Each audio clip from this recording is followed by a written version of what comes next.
Welcome to the Authorpreneur podcast, where we talk to authors and business owners about how they are using books to market themselves and their businesses. I'm your host, Chris Green, and in each episode of the Authorpreneur podcast, we talk to a successful author and business owner to see exactly how they are using their books and author status to grow their businesses and serve their customers.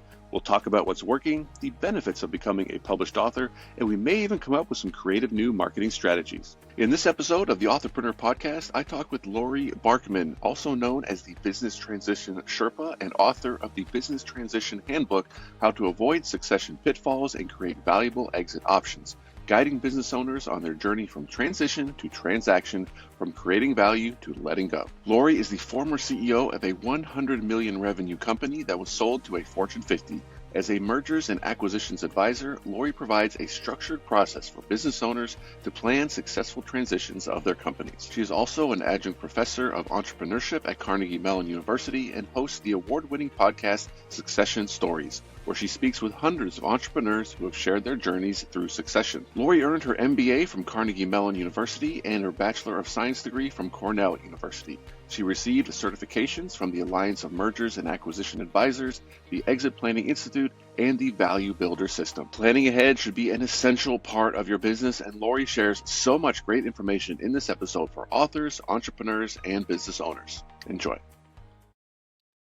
Laurie, I am super glad to meet you and connect with you, and I'm super thankful to Nick for connecting us to talk on this podcast. Welcome to the Authorpreneur podcast. We're going to talk about books and marketing, and specifically your book. And I've got some questions. I'm fascinated by a lot of things. So welcome. Thanks, Chris. I'm excited to be with you. So you wrote a book, and one of the first questions I often ask people is, did you write this book almost like intentionally or kind of like self-defense? Was it like, oh, for Pete's sakes, I'm going to write a book so that all these questions are answered, or is like, you know what, our business would really do well with customer acquisition if we had a book? So maybe tell us a story about that. Yeah, you know what? I think I took it on as a personal challenge in a way. And I do think that it feeds the idea that this is for business development. And it's going to complement other things that I had already started to do, like my podcast and my advisory work with clients. I think by nature in my career as a marketer and as somebody who's been in business, I am inherently an educator. It's just something in my DNA. And I'm also an adjunct professor. And I think the book was not only a personal challenge, and I can give a little history on that of why I feel that way, but also because there's just so much to know, and I didn't want to leave anything on the table. I thought if I could stitch it together in a way that was really useful for entrepreneurs and business owners. It's a book that I don't really think there's a book out there quite like this. I had done some initial research. They're all kind of trying to solve the same thing. Whenever you're an author, right, you're like, oh, okay, some other person has written something, but I'm coming at it from a certain angle. And I think that's what made it special for me. Well, as a marketer myself, I love the 100% of business owners will leave their business, right? Like they could die, or they could, like, one way or another, they will leave. And even just that, as a marketer myself, I see that, I'm like, oh, that's such a good hook. Like, that's going to get your attention. It's so meaningful because the backup to that, of course, and as you probably saw there, is the follow-up. Do you have one? Do you have a plan? Most business owners do not. Well, why? And then that sort of hooks the reader. Oh, wait a minute. I am one of those 90% that don't. What am I missing out on? And how do we create value? The title, the subtitle. The subtitle is all about let's avoid succession pitfalls. And let's create value. Let's create valuable exit options. And there's always this two-sided coin, right? We're going to do something because we're going to benefit. What's the benefit? The benefit is minimizing risk, because what happens if everything you've built goes to pot, right? That will feel pretty bad, I would think. And what's the opportunity? We are strivers, we entrepreneurs. We want to build, we want to grow. Let's do it in a way where we're mindful about creating enterprise value and not just vanity metrics. And I think that one of the nice surprises from putting the book in the world is the newpreneurs who are reading it. And they are maybe been running their business for a couple of years, or they are not necessarily a newpreneur, but they're in their head a lot. So their business is well established, but they don't have colleagues or business partners or thought partners on the what's next part. And they're probably a piece of that is being lonely, and a part of it is just kind of like, I don't know what to do. And the idea behind my practice and the book and the podcast is to say, hey, look, I am with you on your journey. Let's learn how you want to learn. Some people learn by reading. Some people are going to learn from my new course, which is video and interactive exercises. And it's built from a base of knowledge that's pretty proven. It's not like me making up stuff. This is good stuff. It's practical. And I want you to apply it. I don't want you to just read the book and be like, oh, okay, this is interesting. And then put it on your shelf and say, isn't that a pretty blue cover? Yeah, it is. I love the blue. It's a good blue. It's a good cover, right? It's nice. But what I say to the reader right up front is have an intention. I called it the handbook for a reason. I want you to dog ear it. I want you to write in it. I want you to mark it up. And some people are paper, some people are digital. Whatever works for you is all good. Have an intention, take action. And the way it's written is so that every chapter ends with your action plan. What is your action plan? And of course, people are going to move at their own pace, and they're going to pick it up when it's right for them. And my encouragement is to pick it up sooner than you think, because guess what? You're going to benefit from all this stuff that you might do to improve your business.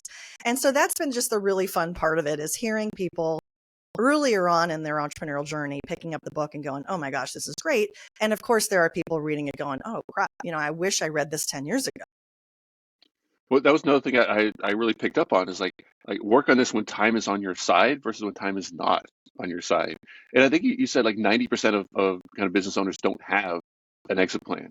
Is there like a common theme that you see through there? Like why, like, is there, everybody has the same reason for not having a plan, even though like conceptually they know they're not going to do this for eternity? I think the biggest reason is just time. I think business owners are busy. They're putting out lots of fires. They're running their business. They're probably managing a lot of things in their life, especially if they have, family commitments and other things and things outside of work. Hopefully they do, right? Hopefully you're living a full life outside of your work. So we're busy people. And this is just so easy to kick the can. It's just so easy to be like, you know what? I'm working on the here and now. If we think about Stephen Covey's practice and how he talked about the urgent, non-important is the phone call. We pick up the call. The non-urgent, important stuff that sits in that quadrant is probably this category, right? The transition planning. And a problem isn't a problem until it surfaces. What I'm trying to do is help stave off problems. So for example, something that falls under the umbrella of a problem is when something happens to you as the business owner. And think of it this way. It's kind of like, it's kind of shocking, right? If you are no longer able to serve in your capacity as the business owner, CEO, and what will happen to your company? And what will happen? It's a thought exercise that can be very uncomfortable for people, because I am talking about what if you pass away. I am also talking about what if you're no longer able to serve because you need to take care of someone in your family. Yeah. And that's called contingency planning. There's a body of work that we need to think about to protect the value of what you're building. And if you have a significant team and stakeholders and customers and folks that are counting on this business for their livelihoods and product and services, it sort of behooves us to think about these contingencies so they don't catch our company off guard and take us down a path of liquidation or closure. So I think part of it is time. Part of it is not really knowing what they could be working on or should be working on. And I think another part of it is, look, we're human, right? And we love our babies that we create, and we don't want to give it up. And so there's a good number of people out there that are like, you know what? I'm going to run this company until I'm in the ground. The other thing, Chris, is you mentioned that 100% of business owners are going to leave one day. The second part of that too is, well, they're either going to leave horizontally or vertically. And my encouragement is for you to leave upright and be intentional about the kind of exit you want to have, finding the right fit for you, and then finding hopefully the right timeline for you. I just now, and it's almost like like when you were saying like big dot versus little dot, for your like kind of seeing something from a different point of view. When you said horizontally versus vertically, when I read that, and I heard you say it in one of your podcasts on YouTube. I was thinking leaving like business vertical versus horizontal. Like, oh, you go to like a different, you leave the CEO position because you're going over here. It's like, oh no, she meant like alive or dead. Like, oh, Yeah, pretty wait a much. Yeah, minute. that's what I meant. I saw it. I would make the case you could see it both ways. I think your way makes way more sense now that I think about it. Because I remember I was like, I guess you go to a different department. You're not actually running the business. Okay, you could do that. I was like, oh no, she's like dead serious about this. Like Yeah, 100%, there's you so will many leave. people that if you think about the baby boomer generation, they're so dedicated. They've built their business for 40 plus years. They don't want to leave. And big reason is because they don't know what else they would do. And it probably keeps them going. And that's a good thing, right? At the end of the day, that's a good thing. But just know that at some point, if you're not talking about your legacy and your transition, either your employees are talking about it when you're not in the room or your customers are talking about it when you're not in the room. So if you're not acknowledging it, it's really, again, it's a miss for you personally. I think also if you just sort of back it out, it's not necessarily age, but it could be life stage where we are. And I mentioned the boomers and that, we can all kind of understand that. If you're in your 80s and you say to your kids, I'm never leaving, they got to work through that. That's a hard one. But there can be people that are in their 40s and kind of have a mountain climber mentality. And you're like, I built this business, but I'm kind of getting a little bored with it and I want to do something else. So I'm going to sell it and I'm going to go do my next thing. I think that's very exciting. Not everybody is wired that way. A lot of people have one business and they run it for a very long time. And I think there's an emotion to letting go. Do you find that people think like they're irreplaceable? No one else is capable of doing this. No one else is. And is that almost, would you say, with all the people that you've worked with, almost a front to maybe like an insecurity of like, if I don't do this, I don't know what else I can do. Like, what am I going to put on my resume? 40 years doing one thing that, the world and technology has changed in 40 years. Like, where would I fit in? So it's like, you know what? We're just not going to think about it.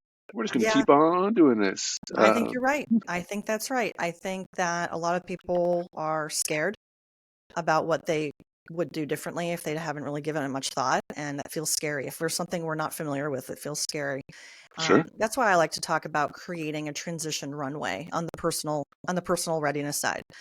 Let's say that you have causes you care about, whether it's your church community or where you live, things that you've maybe started to already get involved with. Companies been donating money over the last 10 years.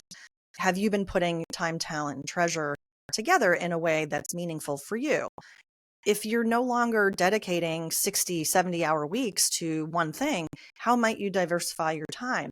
What roles do you serve outside of the office? Who are you spending time with? Who would you like to spend time with? A great example for some people who are developing a switch in their life after they leave the business is dialing into their own entrepreneurial newpreneur kind of thing where, hey, you're going to go on your own. You're going to start fresh with something, whether it's speaking, whether it's mentoring and leading CEO groups or serving on boards or taking that nonprofit to the next level. If you sell your company and you have a lot of financial success, some people are setting up a family office, which is really, I think, amazing, to be able to set up a family office for investing but also in companies and investing as a family business it's a family enterprise, that would have a multi-generational component to how they think about investing. It's not a short-term, let's think about this for the next 5. It's like, hey, let's think about this for the next 50. It's very, very exciting for families that can do that. And when you start to think about what's possible, don't you feel like, oh yeah, I want to go do that? And your mind shifts and your body kind of goes with you like, oh yeah. Imagine if you're just feeling totally I will never work on that. I am never leaving. I am putting my feet in the ground. I'm going to leave dead, that just feels different, doesn't it? And you're not going to work on your business transition. And there is data out there that shows if you have more positive things, you have more pull factors, you will work on your transition in an intentional way.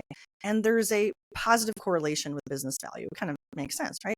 And then likewise, if we have crisis or it's health, or if it's some of those things I mentioned earlier, then there's a negative correlation. And the middle zone is The watch out, what I think, is complacency. The complacency in the middle is neither positive nor negative, but if we just let it ride and we don't keep reinvesting in our company, we don't keep reinvesting in our processes and people, then I think you run the risk of it sort of shifting to that left where your business can, you'll start to lose market competitiveness. Your customers will probably start to wane away from you, et cetera, and it could become a downward spiral.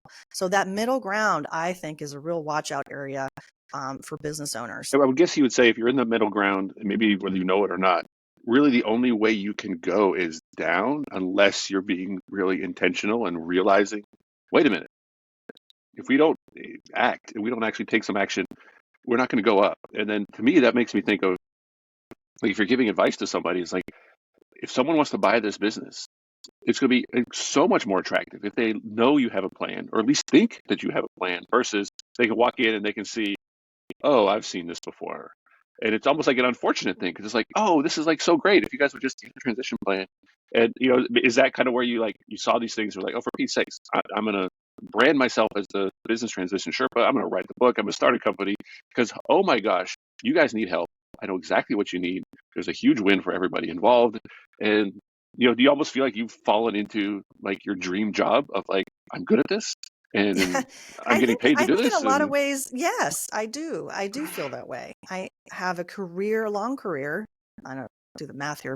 I'll say 30 years of being in corporate America, being in startups and back and forth and everything in between, like global companies and companies with 12 people. And when you have a career where you've kind of seen these different sides of entrepreneurialism and growth and challenge, I definitely am a lifelong learner. And so I absorb things all along the way. And also along my career, I think that I've developed the skill for pattern recognition as well as problem solving. So you can put me in any company and I will ask enough questions, make enough observations to learn fairly quickly. Well, I know everything? No, not at all.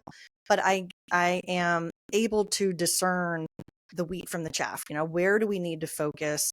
What are some of the key questions to solve? And I think for me and this particular line of strategy work, it is fascinating because while every company is a snowflake and every company is different, there are patterns. And when it comes to personal readiness, business readiness, and financial readiness, those are the three pillars. There's patterns and there's tools and there's systems and there's some proven methodologies. How we apply them, when we apply them, is the snowflake side. And I think the book was a way for me to articulate how a business owner can approach, but it's also with the appreciation and understanding and empathy that, look, you haven't built your business on your own, and you're probably not going to grow and transition on your own. So here we are together in this medium, which is the book. And my vision is to have it go to the next step, with masterminds. And of course, if people want to, work with me one-on-one. And I have some clients that when the book came out, they got the book, of course, which was really nice for their support. But they were reading it and I would give assignments like, okay, read chapter, read Who Should Own Your Business After You. And then when we met to talk about it, it added a whole level of depth because they already had some baseline understanding about why we're going to talk about what we're going to talk about. And I think that also was a lovely surprise. I thought, oh, my clients aren't really going to care about this book, but they're wonderful people. And of course they support it.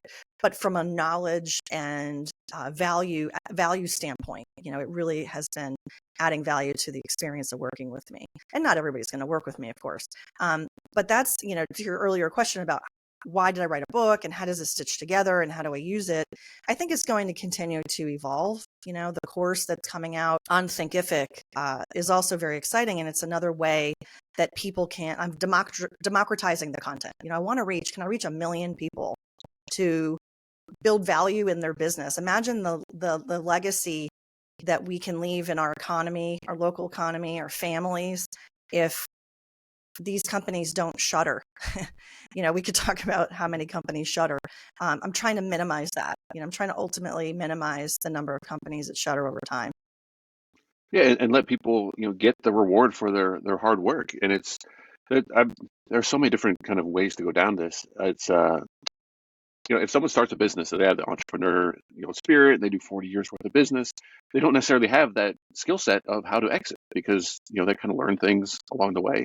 And, tell me if this is a good assessment of what you do. It almost goes back to the quadrant thing where it's like, well, I've got these things, they're important, but they're not urgent. But it's not just a list where everything in there is the same weight, right? And you can go in and kind of audit a company and you say, okay, here's a list of things, but not everything on this list has the same importance, right? These are the big important things. And someone just looking at the list, like if I look at the list, I'd be like, I don't know, they all kind of the same level of importance because they're all in the same font and they're all in the same, tech, like size, like it's all the same, right? And you're like, no, this one here is important, more important than these other ones. And you're able to like lean on your experience and say, look, you are really good at these things, the CEO of 40 years. However, you're not good at these things. And just the fact that I'm so glad you've made a course as well. Uh, and to have a book and you just have that mindset of like, yes, I can help people even indirectly. And I can help, companies and individuals and families, conserve and benefit from the value that they've, grown themselves instead of letting it, fizzle out because they didn't, have a transition plan or even know that they had to have one or something unexpected happened or someone has not, I'm guilty of this, not setting up processes where it's like, hey, if I don't do it, it's easy for someone else to come in and do it. It's like, no, like I'm like the only one who can do it because I haven't set that up. And it's small things because we think we're invincible. We think nothing's ever going to happen. So yeah, from a big, you know, company standpoint, all the way down to a small company standpoint, I think all this style sounds. It, would you say like your book was like who is your book primarily for? And as I even asked that question, I think it's for almost everybody down to the solopreneur. Like I like the word newpreneur that you use. I really hadn't heard that one before. I use solopreneur a lot because I work with a lot of people who it's just them kind of thing. Yes, And I think that there's a range of reader. The founder, business owner, CEO, or even the key lieutenant, the second in command in the team would benefit from reading this book. Board members, any size organization would benefit, but I would say that I meant it for companies in the lower middle market. Employee size, I don't know the range, but let's say revenues under 50 million. If you have a Main Street business that's under $1 million in revenue, will you get value out of it? Yeah, absolutely. I think you would. But it's really meant for that kind of the 2 to 20, 5 to 50, where you're not just starting out. But as I say that, let me correct myself, because the other piece of feedback that I've heard is that, and I also do say this and see this too, when it comes to companies, founders who are in the tech space, if they're looking to raise money from venture firms, right, to raise venture capital, notice I didn't say I'm targeting firms that are venture backed. I'm not. But just to call this out as a learning moment and kind of compare and contrast, venture backed companies that when they do their pitch, or they're looking to raise money, a Series A, Series B, whatever, they will be asked, what's your exit plan? Okay. Well, why is it that if those are only a small percentage of the companies that are existing today, most companies are not venture-backed startups. These are the everyday entrepreneur. We're building, we're using our hands, we're creating assets in our world. Why are we not considering our exit when you launch a company? On only, that's not reserved only for tech firms. So as I correct myself here, I do think that a newpreneur who hasn't yet fully built their business can work their way through this toolkit. It's a toolkit for you on your journey. Entrepreneurs who have been around the block a little bit they're so great when they say, I know what I don't know, and I want to know it. They're open to new ideas, new thinking, and understanding maybe there's some things they're not yet doing that they should. And those are the folks that have had their business for 5 years, maybe up to 10, that are like, oh, okay. From an age and stage standpoint, that's a stage. Age-wise, it really depends. You could be in your 40s, you could be in your 50s, wherever you are. It doesn't really matter. I think at that point as an entrepreneur, you've got enough history of your business behind you, and you've got a bit of runway in front of you where you can make an impact on the business value. You're just really not sure what to do and how to do it. That ultimately boils down, this is for entrepreneurs, this is for business owners who are bootstrapping, maybe it's a family business, and they will, I think that if they use this on their journey and not just a one-time read, that's how they'll get maximum benefit. That's a good way to look at it, because I think a lot of people think of a book as a one-time read instead of, no, you're going to need some of this right now. Some of it's going to make sense, a few years from now. But I like what you said about like the entrepreneurs or the people who know that there are things they don't know, because it's the other part that's scary. It's when, like, not even scary. You don't know what you don't know, which can, in my experience, lead to arrogance, overconfidence, being too aggressive with something. It's like you don't know what you don't know. And it's hard to explain to somebody, like, you don't know what you don't know. It's like, well, that feels the same as knowing what I do know. Like, you've heard of like Dunning-Kruger and imposter syndrome and all those things. I work with a lot of people, help them through that. Because you can have, I'm guilty of this myself, of kind of having some wins in business and thinking, oh, I'm like super smart. It's like, no, you were just early. Like, oh, you know what? In hindsight, I can see that, yes, I had a first mover or early adopter advantage, and it wasn't because I was a genius. But at the time, you could not convince me otherwise, right? Because I didn't know what I didn't know. So, I think, you and I maybe do something similar where we're trying to take experiences that we had, like successes and failures, and like push them back and be like, guys, learn from these things. We've done this. We've gone through these things. And the format of a book, just like for all of human history, is like the best way, the most economical way, the most efficient way to convey, information. And Nick and I are going back and forth of trying to figure out a way to kind of bring back the value of books, because like historically, like books were like almost invaluable. Like if you had a book, you had like manually transcribe it if you wanted to have a copy of it.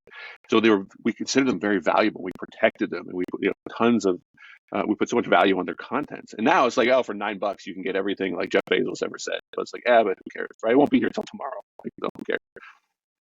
The value of a book is just there. And like the information, the content that you have shared through your book that people can get on Amazon, or they can get it. They actually get the full version from your website. I saw the download. Is that a full version of the book? Yes, I have a complimentary PDF download. Some people who want the digital version are welcome to that. And then of course the book is available in print, from Amazon. But the reason why I did the PDF is because, look, I recognize the price point's not that high on Amazon. But not everybody can. And I wanted to provide different levels of access in the spirit of how do I democratize access to this content. That was one idea. Yeah, because it's not going to be. I talk to a lot of authors, or even a lot of aspiring authors, and some of them are like, I can't wait to be a New York Times bestseller, and I'm going to get this huge advance, and I can't wait to cash those royalty checks. And it's like, yeah, you will get some royalty checks, and it's not that hard to become a bestseller on Amazon. However, I recommend, especially, this is the Authorpreneur podcast, not necessarily just the self-publishing podcast, using your book for business and how you're using it and what's the actual strategy. Is it to get it in people's hands, to, get, customer leads or new followers on social media, whatever it might be, whatever benefit you're trying to get from your book. You can make money with the book, and by having published author status, a lot of doors will open. So that's maybe like my next question for you is like, how has published author status kind of affected, your personal brand, your businesses, and just everything that goes along with it? I think it's an evolving strategy, but I'll describe it as a portfolio approach. My content production began in 2020 with my podcast called Succession Stories. So now as we record this is 4 years later, and goodness, next month is officially 4 years. So for me, that was the first medium that I was using to develop fresh content and try to engage an audience and build an audience. And it's hard to do that. I don't know that I've cracked the code, frankly, but I do have a show that's pretty highly ranked, and it's a niche. It's a niche show. It's not Brene Brown or, Entrepreneurs on Fire, these amazing shows with huge audiences. So I recognized from the beginning that my show is a niche, and that's okay. And it's a fairly small audience, but it's a pretty engaged audience and loyal. So leveraging that, just to kind of give context, when I wrote the book, I had 120 shows recorded. And I thought, I can use golden nuggets from the show and weave them into the book, so it brings it to life. And that's what he did. And I think that in doing so was for the reader, right? To give some case study. So it's not just talking head, kind of MBA stuff, but it's more like bringing it to life of real experiences. And people have said they really love that. So I'm glad I did that. The other side of this portfolio beyond the podcast then was, okay, the podcast in and of itself, in a way, is a calling card. Like, oh, what do you do? And if I say, oh, I'm a business transition, they're like, what? But I say, yeah, you know what? I actually have a podcast too. And they're like, really? And it kind of brings someone in and engages. And the evolution to having the book is next level, I believe, because podcast is interesting, right? The book is this kind of next level credibility. And that personal challenge I referred to earlier in our conversation came to me from, in a loving way, my former boss. When I was CEO of a subsidiary of a third generation company, this company went through a pretty major exit to a global 50 company. A couple years after I left the business, I was touching base with my former boss. I told him I had this podcast, and and again, I think he meant it in a good way, but he was like, well, have you thought about writing a book? I was like, no. And so then it sort of sat in the back of my mind as this personal challenge, because I think he was saying it from a good place, that it can be next level for what I was trying to do. And he was right. And I think the book is a opener for other things like speaking. I have invested in myself to learn the practice of speaking. I do it all the time with podcasts and webinars, but when you do a workshop, when you do a keynote, there's a methodology. Let's face it, we got to get good at it. And you can't just walk on stage and be great. You got to practice. So I've recognized that I wanted to improve. So I invested some time and energy in that last year. And truly, it's an investment, because you can't just go through these learning environments and then say, here I am, book me. It doesn't work that way. But when you do book for a keynote, and I have booked for some upcoming events, which I'm really excited about, I see this as part of the portfolio. Am I going to do it every week? No, absolutely not. As a practitioner, I want to get in front of business owners with the show, with the book, with the course, and then in speaking engagements for that VIP experience, for people who say, yeah, you know what, I want to work with you one-on-one. Hey, great. Not everybody's going to want that, need that, or afford that, and that's okay. But that's the whole vision I have about democratizing my content, creating multiple courses so that you'll grow with the course will grow with you, and that pricing will fit your budget as you grow. And I do believe that it's very enriching for me personally. I thought I was, all that in a bag of donuts when I was a CEO, right? But let's all recognize that we all have areas we can improve on. And what's been so fun, I think, for me in my life stage and where I am in my career, I'll just say I'm in my 50s, but I feel really good about it. And I feel good about who I am, where I am, and where I'm headed. And I'm really proud about how the things from my past I'm been able to integrate and kind of take to the next level and find joy in doing so, working with clients, whether it's advisory work that we've been talking about, or also as a mergers and acquisitions advisor and doing transactions. There's a lot of satisfaction I have in the other side of the barbell, in terms of the work that needs to be done. And yeah, this is my portfolio. I think what you're describing is and maybe you found this not accidentally, but kind of in hindsight, is like people need to know, like, and trust you, right? You can't just like publish a book and put out a course and be like, why isn't anybody buying it? Like, well, they haven't heard you on the podcast, they haven't seen you at an event or doing a keynote, they haven't seen you on someone else's YouTube channel, or I love just getting on TV. Have you gotten on TV just for the book? That's super easy to do. I mean, you can imagine how get on TV, use it on social media for an ad, as seen on CNBC. Like it's stuff like that. I have not gotten on TV. Is that no? Now I'm taking that as a personal challenge. This is won't how be I'm much of a wired. challenge. Like, oh, great, now I need to get on TV. Please don't take it as oh my gosh, now I have something else to do. Is once you have a book, and this is kind of like what I recommend to people, if you have a book, especially local news, right? Local news will get you on in a hot second, because they're like, someone local wrote a book. Oh my gosh, please, we have like 3 slots we need to fill today. Very easy to get on local TV. My son wrote a book when he was 8, and of course I helped him. And I just emailed the local news station. And within 30 minutes, they called back saying, "Can we do a story about it?" And of course, that's because he was 8. If it was me, it might take a little bit more back and forth. But it's having that content and using the digital tools that we have today and the internet to put yourself out there so people can see you, get to know you, be like, you know what? I don't know if I need what she has yet, but I'm gonna put her book in my cart, and maybe I'll buy it later.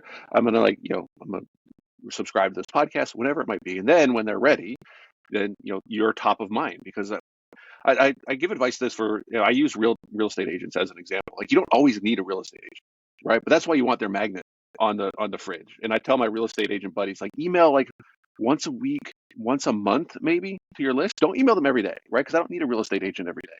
But remind me every month that you're a real estate agent. So when I do need a real estate agent, I think of you. And like, you really weren't thinking of that. They're sending memes every single day. And I'm like, I do not need to get a meme email every single day from my real estate agent. And they were coming from a good place, but they were kind of approaching it the wrong way, in my opinion, of course. But I hope that people kind of pay attention and realize, like, having a book is this kind of next level thing. People treat you different. It's so much easier to get speaking gigs. It's easier, in my opinion, it's easier than people think to write a book. It's easier than it's ever been. Maybe I should start phrasing it that way. It is a challenge. It is quite an undertaking to write a book, but the sense of satisfaction at the end is just incredible. Oh, there was somewhere I wanted to go with this. You were talking about you were speaking, and here's what you know who Matt Higgins is. No. So he was a guest shark on Shark Tank. He's another client of Nick's. He recently wrote a book called Burn the Boats, and he talks about, and I keep going back to this because I feel it comes up all the time, that something that he describes as proprietary insights. And I would say, and maybe you haven't thought of it this way, but it's probably pretty obvious where this is going. With your experience, you have proprietary insights where you can like, oh, I have seen this before, and hey, I know about this, and we can bring these two things together. And those are the things that only somebody with experience, can do. And yes, you have to get to be, 40, 50, 60 to be like, you know what, I can solve this. And I am actually in a position that no one else is seeing the connection here. And once people kind of understand, in my experience, once people see that, oh, I have proprietary insight here, then everything just opens up. It's like, the sun from the clouds or whatever it might be. Like, yes, I can help here in ways that other people can't. I see things that the CEO is not seeing. And I don't know if there's a shortcut to getting there. I think it does have to come from years, maybe even decades of experience. It does. And there are plenty of people who have launched courses when they're 25 and people pay for those and they saw dramatic success building a community and followers and a digital business.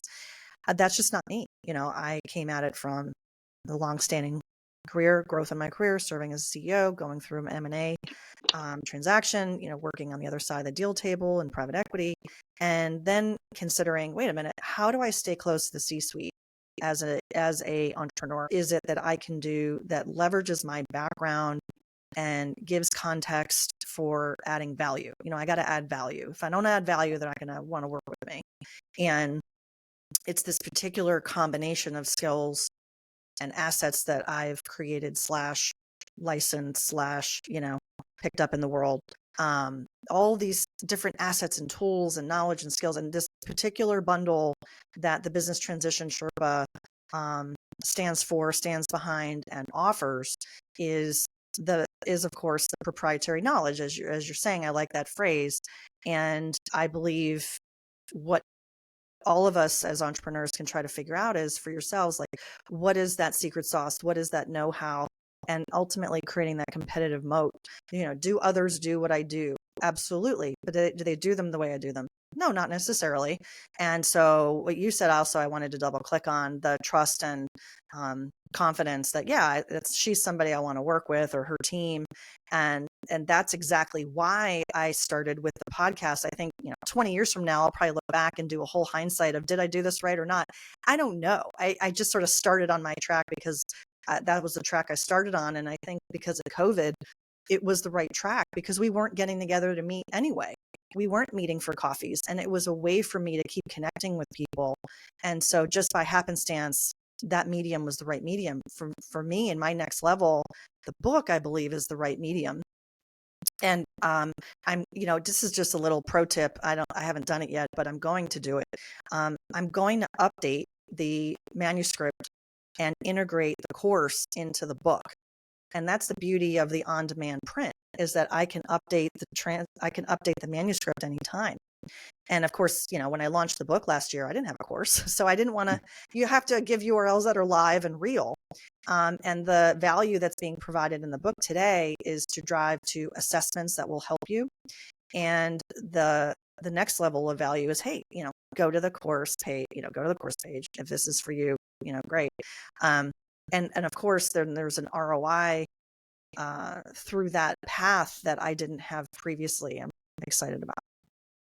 So if you don't mind me asking, how much is your course going to be?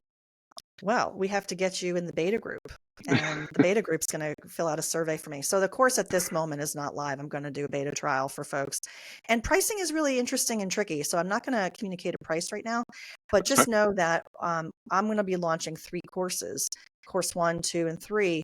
They build on each other, and there'll be a benefit of pricing if you buy one and you want to get the other 2. So folks will have to check back and see, if it fits your budget. But what I'm trying to do is do value pricing. The reality of something like this, if you put in the work, you can double the value of your business, and the ROI is infinite. So, it hopefully shouldn't be a big hurdle to transact and to buy the course. Well, that's part of, and I only asked because of like potential book pricing strategies, as well as if you give too much value. And I hate to even say too much value because, as a marketer, I don't like when marketers, inflate the value of something and be like, oh, like you get a recording of my keynote and it's worth $8,000. I'm like, is it though? But if your book's only $20, but it also includes the course, sometimes people can be like, oh, how good can that course be because it's only $20 kind of thing. Versus if you have multiple it'll courses, be completely separate. Yeah, it's going to be a much higher price point. Yeah, I need people to go into the course that have an intention. You're not going to just watch the video. I don't want you to just watch the videos and say, oh, I watched them. You've got to be committed. And so this is going to be probably at a price point that you're going to be committed. No, that's good. Yeah. I don't know if you Googled anything about what I've done, but publishing courses as books is something that I'm kind of known for. My first book that I published as a course, I actually have a copy here. It was a book called Online Arbitrage. It was about buying products online that you then resell back on Amazon for a profit. And this was the third book that I actually published. My first book was in 2011, and it was what I call a self-defense book, which is why I asked, did you on purpose or kind of by accident? Everybody was asking questions about selling on Amazon and all these new platforms. I was like, oh, for Pete's sakes, I can't keep answering these. I'm going to write down all the answers, long PDF. And I was like, this is kind of like a book. It's almost in chapters too. Upload it to Amazon. And now I'm published. And now instantly I am getting all of the benefits of published author status. And I'm being invited to keynote. And I'm like, I'm just like a regular guy, right? Like I'm not an English major. I'm not necessarily a good writer. But yes, technically I have a book. So I saw all these benefits, and it kind of just made me think like, oh my gosh, self-publishing is amazing. However, it's 2011. It's so easy. Everybody's going to start doing this. And it's not going to be special anymore. I was completely wrong. It's as powerful. I would say it's more powerful today than it was back in 2011. So by 2014, I'm thinking about making this course. They kind of explaining how to do this kind of business model. And I was like, you know what? This is like just videos. I know how to publish a book. Like I could put password protected, unlisted video content, QR code. I was putting QR codes in my book, 10 years ago. When nobody had a QR code reader. I actually have a whole chapter about how to download a QR code reader app because it wasn't built into the phone like it is today. And I priced it at $300. And I did a bit of a survey as well in the Facebook group. I said, hey, what do you think this course should cost? Because I was, I wasn't intentionally marketing. It was kind of an accidental marketer of just saying, look, just finished this chapter. It's really good. You're really going to like it. And people were excited and lining up. And I didn't expect to have such success with it. But then when it came out, I priced it at $300 to $297 for the book on Amazon. And I sold hundreds of copies. I was like, this is cool. And then it kind of had this accidental model of, okay, I got my $10 book to like, hey, this guy knows what he's talking about. Hey, you want to step up? I have a $300 book. And I actually included a 1-hour coaching call in the book. I've since republished it re-uploaded the interior manuscript and took that out because it was just not practical anymore and lowered the price. But I've just had fun with self-publishing and the things that you can self-publish. So the fact that you're already ahead of the game is saying, I'm going to include course content in my book. I was like, yes, please do that. It'll be amazing. It'll be such an amazing lead magnet for your business to grow your email list and get potential clients because it'll be like, look at all this stuff that she's doing, and I can get all this content. Yeah. If you need any guidance on that or any questions, I have done it multiple times, and I assure you it is very, very powerful. Well, we will definitely talk after the show. You and I are going to stay on offline and definitely talk about that. I'm super excited to talk with you about that, Chris. Oh, there's so many, and I don't want to take up too much of the show with marketing and promotion with KDP stuff, because I still have some other questions for you, especially about your branding name of Sherpa. I love the Sherpa thing, because people get it. They're like, oh, she's gonna come with me and show me how to do this stuff. Because what I frequently run into is people are overwhelmed. And I actually just did a private call with a group trying to explain to them that people pay money, good money, to not be overwhelmed. And I try to remind them, like, we don't have proprietary information. We may have proprietary insight, but not necessarily proprietary information. Information has been democratized with Google, with Facebook groups, with YouTube. There's nothing that's necessarily a secret out there. However, if you Google business transition and you try to just go from zero to everything you need to know on your own, holy smokes, like, go for it. Google business transition on YouTube and knock yourself out. And 500 hours later, you might say, you know what, I should have just, bought Laurie's book. It's like, yes, exactly. You need a guide. You need someone to come in and curate and say, look, what do you need to do? I have experience in that. This is what you need. All this other stuff you can ignore, even if it's as simple as a book recommendation. Right? I'm trying to work with Nick on, like, how do we bring back the librarian as, like, the most valuable person in society, where you can walk in and say, I want to learn this, and the librarian turns around and comes out of 1 million books with one book in hand. How valuable is that? And how much do we not value that today? Right? We don't even go to the library. Such a good question, right? I mean, those of us who remember the Dewey Decimal System, it worked. It was around for a long time. And yeah, you'd go to the library, and then here were a stack of books you could use. And maybe ChatGPT or AI is that for us. Maybe that's going to be an application. Somebody should invent that. Maybe. I'll give you one guess who owns AI books. Amazon. No, me. You kidding? Oh.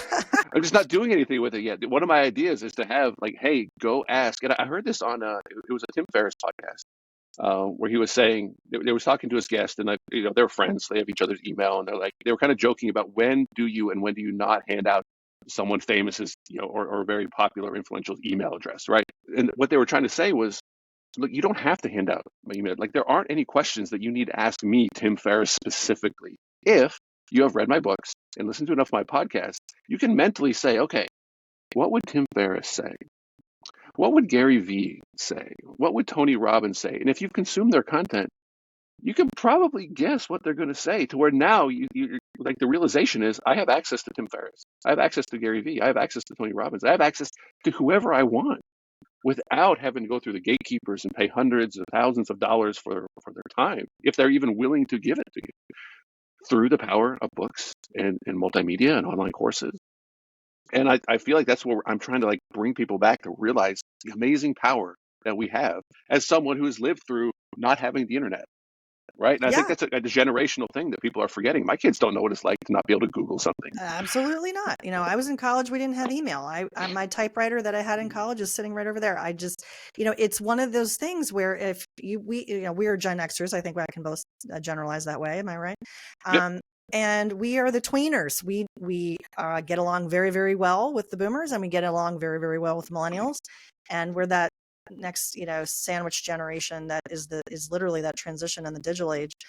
And I think for those of us that I think about growth, innovation, and transition as 3 core pillars for every business, especially the businesses that have been around 20 plus years. If we say 20 years as a generation, if you're thinking about a multi-generational company that's been around a long time, how are they thriving and surviving? Are they just surviving by a thread and eventually going to peter out? Or are we the newpreneur or the solopreneur who's excited about what's possible, what brings us joy, and where we think we can earn a living and be proud about that? I do, and maybe I'm a little selfish about it, like the Gen X generation, I do feel has this advantage of being able to go through. So for me, it was college when, like, high-speed internet came out. All of high school, no. Like, I didn't even have a pager. Like, the cool kids had pagers, but there were no cell phones.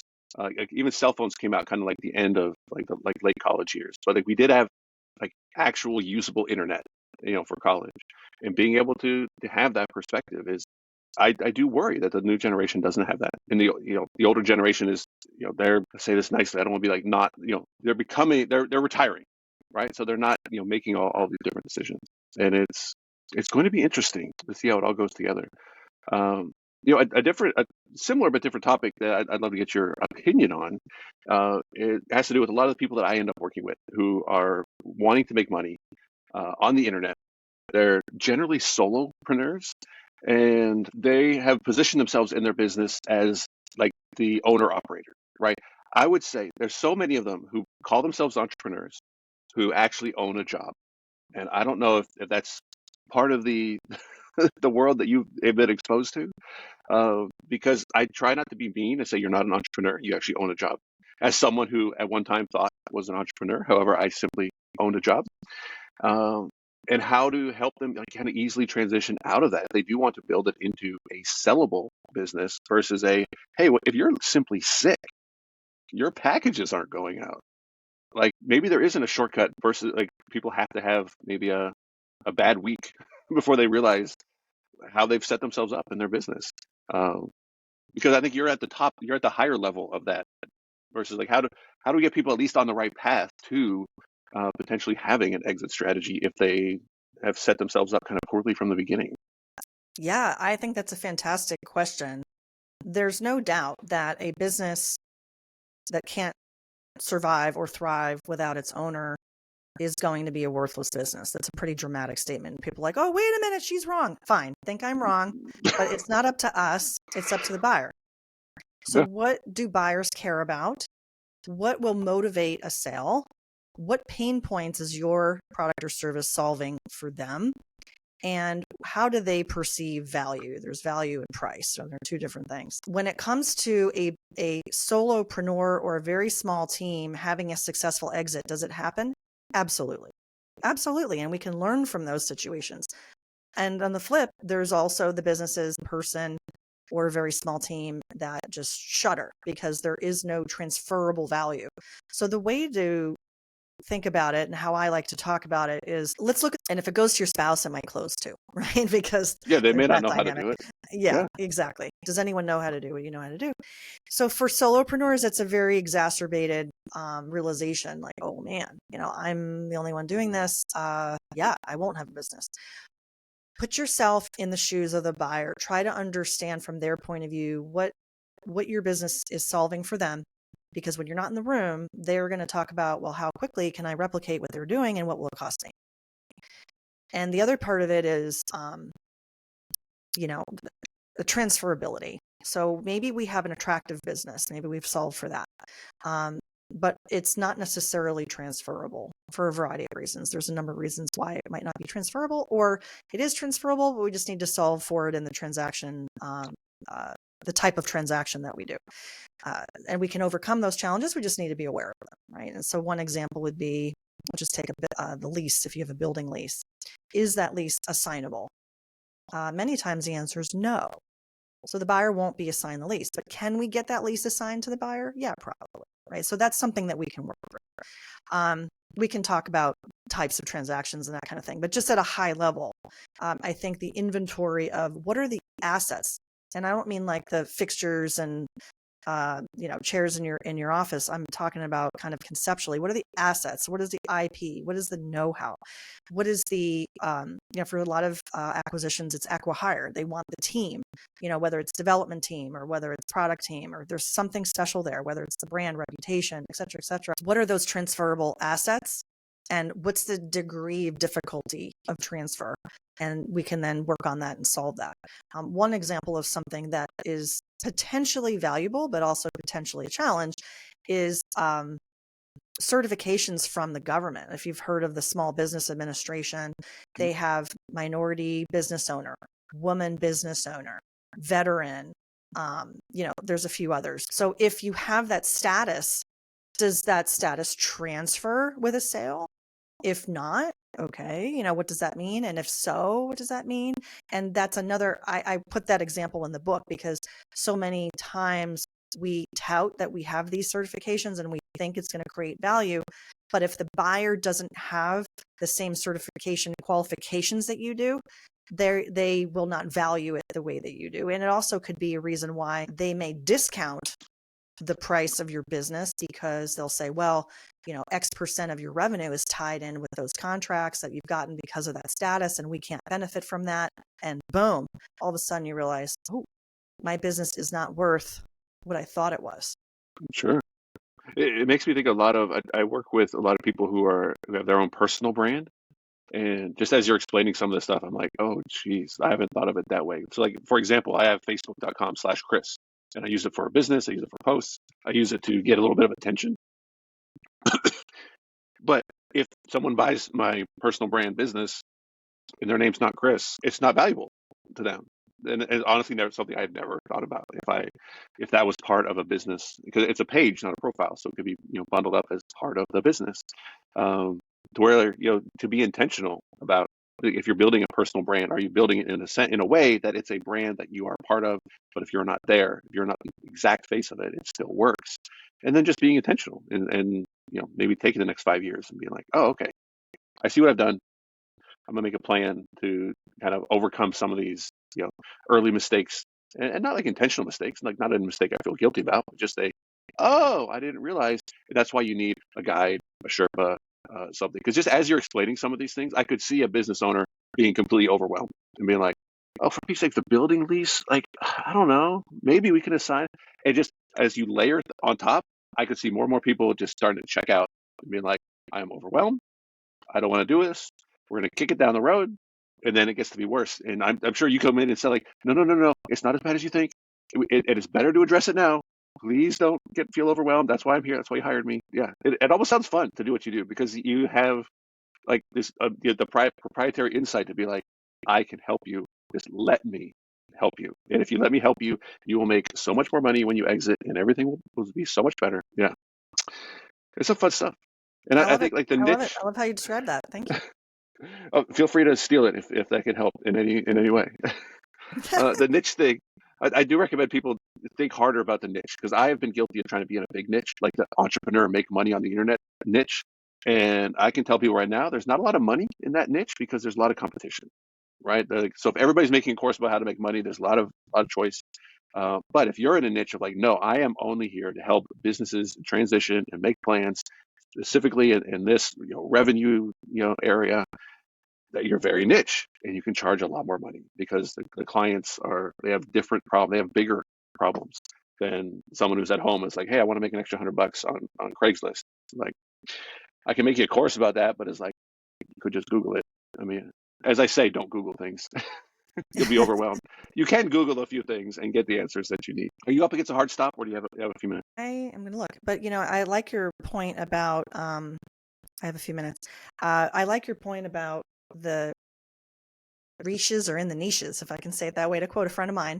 Yep. I've seen it over and over, and I think to the message to the audience, if you're a solopreneur or you have a business that does one thing really, really well, there's some great data out there that says, yeah, you're on the right track, keep going. And think about it as, I don't know if you know the line, I can't credit, I think it was a Harvard professor, that talked about jobs to be done when you're in software and your user experience, and you think about the jobs to be done. And there's been studies on, let's take Dunkin' Donuts or Starbucks, and what is the value of holding that cup in the morning, getting that coffee or getting that smoothie. It's the soothing feel of the cup, the cold, the heat. And what is the job to be done? It's not only the taste, but it's actually that feeling that you get when you're holding that cup. And there's other jobs to be done, examples, but just to kind of put us in the mindset. And when I think about small businesses that have a really specific niche that can add to their competitive advantage, it can create a competitive moat, to quote Warren Buffett. Great investor who looks for businesses with competitive moats tend to have an aspect or attribution of higher value. There can be other things that pull value down or up, and that's one of them. There you have a competitive differentiation. So for someone like me, a lot of times I feel like, oh, I'm swimming in an ocean of all these people. And then I realize, well, wait a minute, I am kind of unique and I do have a swim lane. For some, it's going into a area or like a topic, right? So business transition. For others, it's the jobs to be done piece. Like we do this one thing really, really well. And then for others, it could be geography. You do what you do, but you do it the best in your geography. Well, there can be a great exit plan associated with the geography strategy, right? So there, all of these different aspects of where your niche can be is going to be unique to your company. But I do think that the data plays out, that there are value drivers around that competitive approach, differentiation. And if you can figure that out as a company and then double down on it, yeah, go for it. I think that's very exciting. Yeah, I've described that as a sustainable competitive advantage. And it's usually time-based, like given enough time, someone can compete or replicate what you've done. But if you have a bit of a head start, then you can stay ahead and kind of keep competition out. Ethically, of course, don't try to squash competition. But if you continue to innovate, it's going to be very difficult for people to catch up. I forget who said this, but it was, if you're copying somebody, the best you'll ever be is second place. You'll never get first place if you just copy and emulate and just try to follow. But it's harder to be in first place. You could be a big target on your back. Do you ever feel, I pulled something out there, I felt like maybe you would say you have imposter syndrome. Would you feel you ever feel the imposter syndrome creep up anymore? Well, you've done your research. I think I felt that when I first became a CEO in my early 40s. All of us, when you get a big title, you might have experienced where you're like, oh, wait, I was chosen and why? And, even the president of the United States is the president for the first time. So when I would think about it in that way, I'm like, okay, well, I can do this. And I leaned into it. And I think becoming a entrepreneur, leaving corporate and becoming an entrepreneur and having that confidence to just lean in and do it has been so self-satisfying. Have I made mistakes along the way? 100%. Absolutely. Have I spent money on things I regret? Yes. But for the most part, where I feel that I'm on the right track is when my clients are so appreciative of the work that we're doing. I see the value because I see the value in either their exit or the process that we're in on our journey together.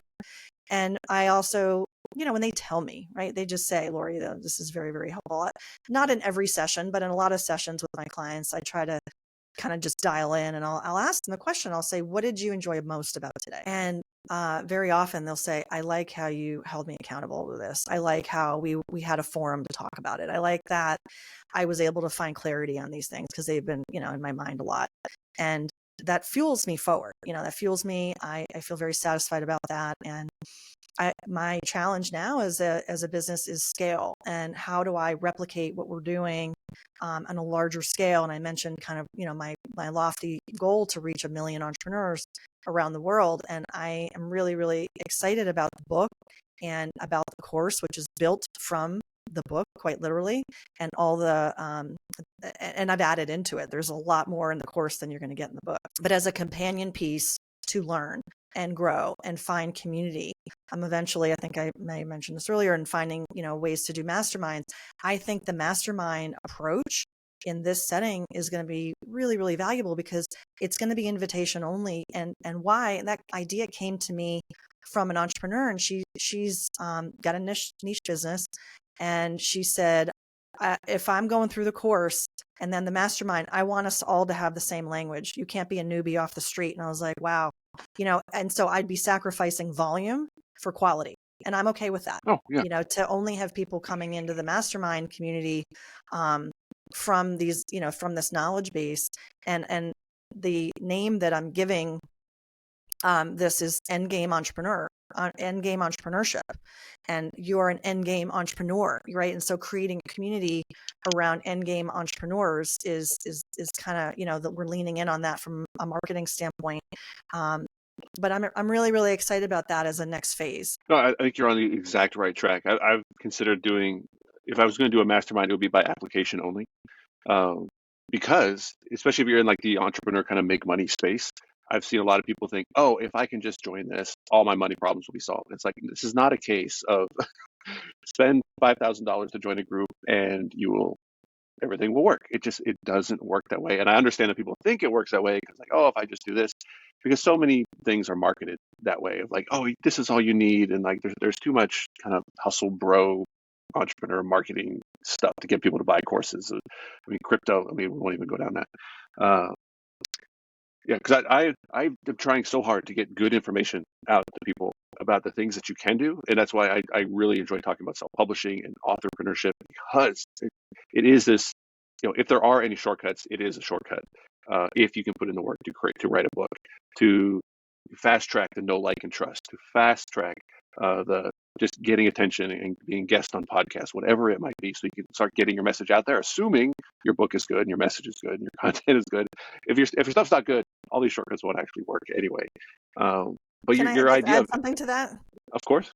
Yeah, that was my experience. I thought, oh, I'll do this in, 6 months, maybe 9 months. I don't know what I had in mind. I just figured it would take less than a year. And it took me a year and a half. And the reason why is because I didn't like my initial work product. And I decided to scrap it and rework. We had, I think, the first couple chapters in, maybe, I don't know, 1 through 4 or something.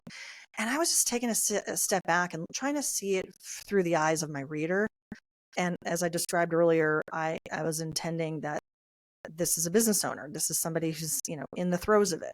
And what I realized was that it just wasn't coming together in a way that I felt like I was adding the level of value I wanted to. So what I did is I got up my my giant whiteboard, Post-it notes, hung them on my wall, and I wrote up at the top, who is this for? What am I trying to solve for them? And then I kind of had this epiphany where I said, wait a minute, I'm trying to help them avoid problems. I'm trying to help them avoid pitfalls. And so every chapter became, I was brainstorming like, well, what are the pitfalls to avoid? And then I was like, and writing them all down. And so that's how the chapters came together. And why I laid them out the way I laid them out is that they build on each other. And ultimately, we're solving these pain points. We want to avoid these pain points and we want to add value. And so it's that combination of the two. And that exercise just gave me so much clarity, and it gave me the confidence to keep going and finish the darn thing and get it out in the world. But I also was quite honest with myself that if I didn't like the work product, I'm not putting it out there. So I just want to encourage everybody, you know what's right for you, and the deliverable that you want to put in the world. I do want you to feel really, really good about it. And if you have to stop and rewrite it, then do it.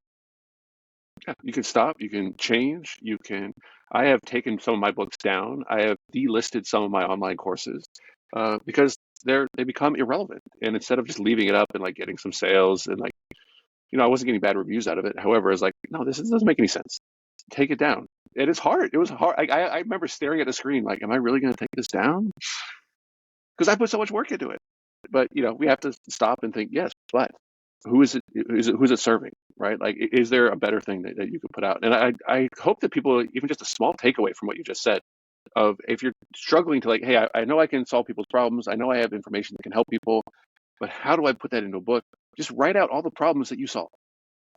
And there's your chapters. And if you do your chapters, they just fill it in once a week. Try to finish one chapter. Before you know it, you're going to have at least enough to publish a book. It may not be, the end-all book in your niche. However, you'll have something that you can publish, you can get started, and you can update and change. You're at least moving forward on all these things. I think ChatGPT is a great way to outline a book. Like, give me the 12 chapters if I'm writing a book about this topic. I've tried that with ChatGPT and had pretty good results. Haven't actually used it, but it's at least not plagiarizing anything or actually writing books. And then I created a deadline, which also helped, because otherwise you're like, oh, just keep doing this. But I said, well, there's an event coming up. They've invited me to speak. I want to launch this book at this event because it's a group of peers, people who have gotten the same certification that I have. And I knew it'd be a very friendly audience. And I thought, what a great opportunity in front of 200 people to say, hey, I've launched my book and I'm launching it at this event. And that gave me the deadline I needed. And I had a work back plan, I guess, 2 months out to try to get everything, online that I needed to get online. I've learned so much more since then. I know that could be another show. But the way I did it, and it was kind of scrappy, and it was my first go at it, and I had some help, but not a lot. And you do the best you can. But I'm really proud about the book. It'll continue to refine and iterate. And I wanted to continue to help people on their entrepreneurial journey. A book and a course and a podcast are pretty great ways to do that. You got all three of them. What advice would you give somebody if someone was thinking of writing a book for their business, like to integrate into their business as an asset for lead generation, for authority, establishment? What advice would you give to somebody just kind of starting out in terms of like the amount of effort involved, as well as like the benefits that they could get? Yeah, I think the first thing, like you and I talked about today, is just to reiterate, be clear on who you think your reader is. You're probably wrong, but that's okay. Just be clear as you're writing it. You think if you're coming from a point of knowledge of that audience, then start there, and you'll learn as you go. But start with a core audience, and think about what opportunities your book will provide for them. What is the value? If you begin with the end in mind, why would they buy your book? What is the value to them? In my example, it was, well, what pain points can I help them avoid? I want to help them avoid pain. And I want them to benefit from knowledge to add value to their business. Your book can have a similar thing. Or if it's a book that's going to put you in a platform and a knowledge base to open doors, I do think that there's an opportunity for books that are smaller, thinner, lighter weight, in a workshop setting as a complimentary leave behind. That wasn't the kind of book I set out for. So I think you can think about the utility, what's the function of the book. I tried to envision the reader, where were they, what were they doing? And you could think about that too, which might lead you down, well, I'm going to only do audio, or I'm going to only do this or that. What's the utility of your book? Who's the audience? What pain points are you solving for them, or the value you're providing? And then that helps you write your chapter outline. And you can iterate on your chapter outline. But look, the hardest thing is getting from a blank page to a page with words on it. So just get started, just get started and lean in. And if you have imposter syndrome because you haven't done it before, that's totally okay. It's human nature. But I think you can get over it by using the process and embracing it. I have found that I have kind of accidentally become really good at helping people overcome imposter syndrome. And feel free to steal this, but what I tell people is, who doesn't get imposter syndrome? Imposters. Actual imposters don't get imposter syndrome. So getting imposter syndrome, I completely frame it as a good thing. I think people should be worried if they don't have a little bit of imposter syndrome. Because to me, imposter syndrome, in all my experience, everybody I've worked with, means that you care, right? Because you're like, well, I want to make sure this is good. I want to do a good job. It means you care about your customers, your readers, whatever it might be. It also means that you are aware that there are things you don't know. And when you don't have that awareness, that's when I think people need to slow down and watch out and be like, you do realize this is your first CEO job, and there's probably a lot of things you don't know. But if they're like, no, I'm good. I know exactly what I'm doing. It's like, well, let's have a conversation about that. Versus saying, yes, I do know that, and I'm worried, but I'm taking these steps to make sure that all these things. That's what can be described as imposter syndrome, but it's a good thing. It's in a good way that you're aware of these things. So I'm trying to find a way to rebrand imposter syndrome, because it has such a negative connotation, like something's wrong with you, and like imposter seems like a bad word. It's like, no, it's a good thing, but it's a thing, but it needs a new name, because people think they need to not have it. And I'm like, no. It's bad, in my opinion, in my experience. Yeah. If you don't have it, at least a little bit. I think it's newbie anxiety. That's a better word. That's better. Because you're new at it. So of course you're going to feel a little bit apprehensive, tentative, and you just got to plow through.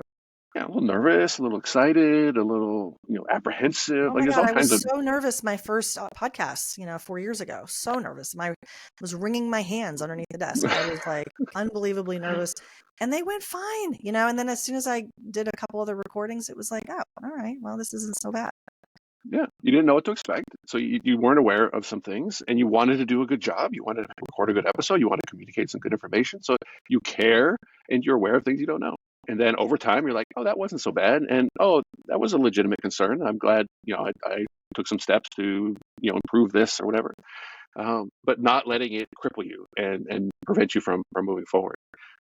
So outside of adding your course to your book, do you have plans for any other books now that you kind of know the publishing process? You're like, that was actually kind of easy. What else could I publish?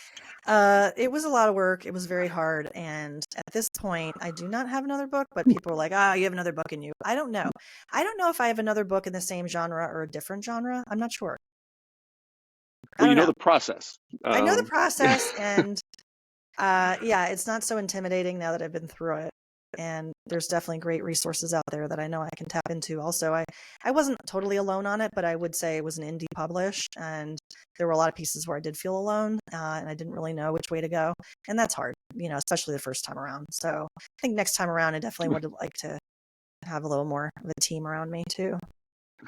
Well, I think maybe you've already thought of this, or maybe you haven't, that you now have another skill set that you can pass on to somebody of saying like, holy smokes, you run into a business owner or somebody say, you would absolutely benefit from a book because this is what I've done with a book in my business and how it's worked. And you should, that's where I end up, personally, was like, oh my gosh, you would kill it if you had your own book. Please write your own book. Because you'll see these opportunities now. And now that you've gone through that, it's an easy thing to pass on. Not that you're trying to get into, helping people edit and market their books, but maybe put that idea in their head to be like, you guys would really do well with, new client acquisition by having a free plus shipping book offer through a self-published, manuscript. And they'll probably be like, what? I thought we hired you to like talk about the transition. Like, yeah, we can talk about that too. Yeah, I have one client that he aspires to do speaking and get on podcasts in the future, and he needs a platform. He doesn't have that yet, but he's already talking about, in terms of runway, in terms of his personal vision for the future. If he sells his business and he has more time in his schedule, what would he do? And these are the kinds of things I keep in my back pocket. I don't want him to focus on it right now. It's not the right time. It'll take him completely off track. But he's developing these interests, and we are starting to talk about some of these things. But it's quite a bit down in all due time. But yeah. That's a good sign of experience of knowing when not to get someone distracted. Say, look, you have enough on your plate. I'm going to tell you in 5 years that you should write a book, and just keep that idea out of their head. Otherwise, they're going to get distracted. Might be the shiny object syndrome. For folks like you and me, doing shows like this is part of our marketing approach, and so we make the time for it. If we were working in a corporate environment, people would be like, why are you scheduling all these podcast meetings? What are you doing? You should be working on this or that. And I love the freedom to be able to leverage these mediums for marketing in a way that makes sense for us as entrepreneurs. I think that's another reason why, as I described my marketing background earlier, I was always working for the man, right? I was working for someone else. And now doing marketing for my firm or for myself, it took me a while to kind of get in that rhythm. Like, oh, I'm not used to plugging myself. I'm used to plugging the product or plugging the company or, the management team or whatever. So that in and of itself was an adjustment. And people have said, oh yeah, you're out there, you're doing this, you're doing that. We see you. And in a good way. I think my daughter is the only one that gives me a little bit of flack. Like, I see you too much, but okay, that's the algorithm. That's not my fault. Yeah, it's not your fault. She can change the algorithm a little bit by liking different things. That's Instagram. Okay. No, let me guess. It's like it's fun though, and I think for people to experiment in a way that makes sense. If there's a beta opportunity and you think you can write a book, well, write that PDF and see where it goes. Or if you start as a PDF, a blog article. Exactly. Start small. I've had a lot of ideas for books that, in hindsight, they're just blog articles, right? They don't necessarily have enough to make a book. Would you say that now that you kind of maybe an accidental marketer, that you actually do like marketing? Maybe you would never have called yourself a marketer, but now that you... Oh no, I was a career marketer. I had a career, but you're a marketer for yourself, like feeling self-promotion. Oh yeah, no, I ran like $100 million budgets and stuff like that. So I spent 20, 25 years in marketing for companies, and the transition that I've been through is developing my own practice, developing my firm, and developing the marketing for me and for the company and the practice. That in and of itself was a transition for me. because I always had teams and budget and, other people would do stuff. And now I'm like, oh crap, I got to figure this out. So in my own way, I had to figure out, I do have a pretty extensive team. I mapped out my org chart, even though we're all virtual, but I mapped it all out. And I'm like, holy crap, I have a lot of people that are helping me. It's not just me, there is a virtual team around me of how we get done, how we get done what we get done. And it's a different way than in the past. There's so many tools that we have at our fingertips that we did not have in the past. And, so that's really the comfort zone. I had to get out of that, like, oh yeah, I'm trying to build a following and an audience and try to sound like I know what the heck I'm talking about. And, that took me a bit for my own transition from corporate to my own entrepreneurial practice. That year or two, or just to be, hey, I don't think I'm ever done, right? But that first year or two, are people trying to understand, well, what is she doing and who is she doing it for? All of that. There's that early startup kind of ramp up type of stuff that I think the tools I was comfortable with because I've spent a lot of time around digital tools. But it was that change of mindset of, this is now, the stakes are different because there's a lead generation, there's a branding, there's a referral, there's, this and that. And ultimately I'm trying to develop clients. It's a lot to figure out. It was a lot, but I plow through, and people have complimented me on what they see and how they see that it's sort of come together. And I do feel proud about that. And I'll just say it was not overnight. I definitely feel like it was like 3 years in the making. So I'm not naturally a patient person. But going into this, a friend who had her independent compensation firm, she said it took about 3 years for me to really feel like things are really clicking. And I want to celebrate the things that I feel like are going well. I don't want to be too hard on myself, but no one's going to be harder on me than me. And I'm always kind of looking for how can I raise my game?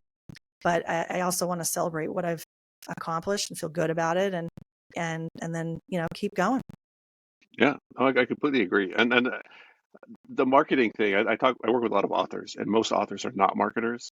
And since you have like extensive marketing background, like from corporate sense, as well as now from like, your own personal brand and personal business, if you had to put numbers on the percentage of the importance of the business in terms of a product versus the marketing, how big is the marketing versus, and assuming that it's a good product or a good book, like what's the percentage? How important is the good book versus how important is the marketing? Like out of 100. I think the marketing is important for sure. And I think you have to have a good book, but it doesn't sell itself. You write it, you put it on Amazon, and no one's going to see it unless you're promoting it. And that's just the reality. I have not cracked the code, and I'm not paying for ads on Amazon, so I can't speak to that. In terms of marketing strategy, there's 3 types of media: paid media, earned media, and owned media. And I can quickly kind of hit on what are all the 3. Paid media is just like it sounds. You're buying ads on a platform, whatever that platform is. Earned media means you have people talking about you on their platform. That could be public relations on television. That could be Forbes.com. It could be someone writing about you. You're not writing it, but they are. And then owned media are your own assets or digital properties. So one that sort of sits in the middle might be Facebook, where you don't literally own it. Facebook does, but it's your branding and you're curating it. So there's overlaps if you can kind of envision a Venn diagram. I focused on owned and earned. I didn't do paid. Right or wrong, that's just how I did it. So I can't really speak to promoting the book with paid ads. I'm trying to leverage my network as well as what I'll call the ponds. Can I find other people's ponds and then have them promote it? So going on shows like yours is so helpful, Chris, and I really appreciate you, because and then I can leverage your audience. That's the whole point about podcasters. I love going on other people's shows. I love it. I love having guests on my show, and I love going on the other side of the mic. And it's a chance for me to talk about the book and what I do. When people come on my show, it's all about them. And so my audience might be wondering, well, how come she doesn't talk enough about herself? And this is why when you come on my show, it's about you. So I love going on other people's shows because that's more about me, and it balances out. But podcasts are just one example of earned. media. But then so whatever asset I have, I always look to multi-purpose and sharing in different platforms. But ultimately, if you're going about the strategy that I am, it's very organic. I'll call it that. Okay. It's very organic as opposed to paid. And it can be more long tail. It can take longer. But what I guess I'm seeing is that the referral network is building in this organic, authentic way. I'm not taking any shortcuts, and I'm in it for the long game. If you're in it for a short game and you want kind of power results, and how to spike and all that, I don't have an answer for you. And I don't either. I'm not a paid ads guy either. Especially when it comes to Amazon, if you're making $2 royalty on your book and you want to somehow spend $2 in ads to get a sale from someone who doesn't know who you are without losing money with a trial ad campaign, I'm like, no, don't talk. Like, I am not your guy for that. But if you have $100 budget, I would send your book to 15 podcasters, physical book, contact them, find their email, get their address, and through Amazon, especially through the KDP program, through author copies, you could have Amazon for you deliver your book to them, 15 different people. And if 3 people write back, that's better than $100 worth of wasted clicks. There are just so many benefits, to doing some of these things. And people don't think of it that way. They think like, oh, how do I spend money to get people to buy my book? And I'm like, I don't buy any books just because someone put an ad in my Facebook feed. At least have a good ad on Facebook. When people put a link to Amazon, I'm like, come on, Facebook, or come on, guy running the Facebook ad. Like, I'm not in shopping mode on Facebook. Okay. So at least tell me about your book. At least try to collect my email, right? Like something. I'm not just going straight to Amazon and buying your book because I see your cover. But it keeps people like me and Nick in business, because authors need help. They need help with marketing. And there are just so many awesome, fun, creative ways that you can get your book into people's hands. So simply by being a published author, that's where I really try to push people towards. You get to open so many marketing doors, assuming you actually have a good book. But the marketing that, the numbers that I usually, I switch between like 5 and 95 or even 1 and 99. Like, yes, you can have a good book just for the authors out there. But if no one knows about it, no one's going to buy it. So it is mostly marketing. And I hope that people are willing to be their own biggest fan and promote themselves. Like if you have a book that will help somebody, you should want to tell them about it. And then just use social media to find the people who have the problems that your book solves and engage and interact with them. And like, it's really that easy. I think people think it's more complicated and they have to have a big budget. And like, I don't know. I keep telling them the same thing. Eventually they get it, I feel. Well, we went a little long. I appreciate you staying late. For people who want to know more about you, your company, and your book, where is the best place that they can find you? The website that I would send them to is the businesstransitionSherpa.com. I know it's a mouthful, but if you think about business transition and someone with you on your journey, it's the businesstransitionSherpa.com. And on the site, you'll find all the goodies. My podcast is there, the book is there, as well as the course. Yeah, and you can get the book for free, the digital version of it. Download the PDF. Yep, absolutely. And it is on Amazon with 27 perfect ratings. I see you have 5 stars all across the board. You have it on Kindle and hardcover and on paperback. It's all Prime eligible, so if anybody wants the book, they could literally order it today, probably have it tomorrow, which I think is still amazing. I will think that's amazing until I'm horizontal. Is that how people say it? Yes. Maybe same-day shipping will come along. I don't need same-day shipping. Next day is good enough for we're Gen X. We know what it means to get UPS ground shipping Seattle to Boston, and so we know that like 1-day shipping is like, that's really good. Kids today, they don't know what it's like to wait 5 to 7 days for an Amazon package. But Yeah. topic for another day. So Laurie, thanks so much. I learned a lot. I hope that people who listen to this, especially if you're newpreneurs, solopreneurs, think about, hey, do I need to transition into something? There's a lot of information. You can listen to Laurie's podcast. You can get her book for free and just kind of go along that path of positioning yourself to where you want to be. And don't see it as just some small thing that's in this quadrant that I'll get to eventually. No, it's in that quadrant, but it's bigger than some of the other things in that quadrant. So make some time for it. And it'll definitely be rewarding down the road should you come to an exit. Laurie, thanks so much for joining us on the Authorpreneur podcast. Thanks, Chris. It was my pleasure. Thanks for having me. Thank you for listening to this episode of the Authorpreneur Podcast. If you'd like more information about this episode's guest, you can find links to their books, websites, and social media profiles in the show notes and video description. If you're an author or business owner who's interested in learning more about how you can use books in published author status to market and grow your business or personal brand, or if you're an aspiring author looking for more information about the publishing process, you can find more information and request an author audit at authorpreneur.com. And if you'd like to be a guest on the show, or if you'd like to recommend someone, please reach out via email to chris@authorpreneur.com. Remember, a book is just a book, but when it's your book, it's an asset. #Authorpreneur.